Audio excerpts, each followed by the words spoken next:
কি রে পূজা, হোমওয়ার্ক করেছিস? হোমওয়ার্ক? না না, মায়ের ক্লাস তো, যা ভুলো মন মায়ের, মা ভুলেই যাবে যে হোমওয়ার্ক দিয়েছিল। না না, আমিও করিনি। ম্যাম যদি জিজ্ঞাসা করে বলবো জ্বর এসেছিল। ম্যাম তো বুঝতেও পারবেন না যে আমার জ্বর হয়েছিল কিনা। ঠিকই বলেছিস।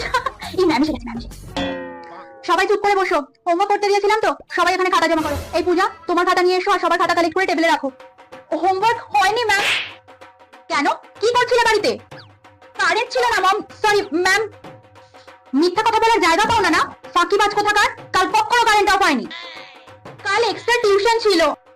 আবার মিথ্যা কথা? কান ধরে থাকবে পুরো পিরিয়ডটা, কান ধরো। টিনা, তোমার হোমওয়ার্ক খাতা নিয়ে এসো। ম্যাম, আমার কালকে খুব জ্বর ছিল, তাই হোমওয়ার্ক হয়নি, আমি পরে করে আনবো ম্যাম। আচ্ছা ঠিক আছে, ছেড়ে দাও, পরের দিন করে এনো। টিনাটা কি মিথ্যা কথা বললো, ওর নাকি জ্বর হয়েছিল। খালি ম্যাম আমার মা বলে মিথ্যা কথা বলতে পারি না। আর পূজা, চলো আজকে বাড়িতে। আমি কেন মরি না?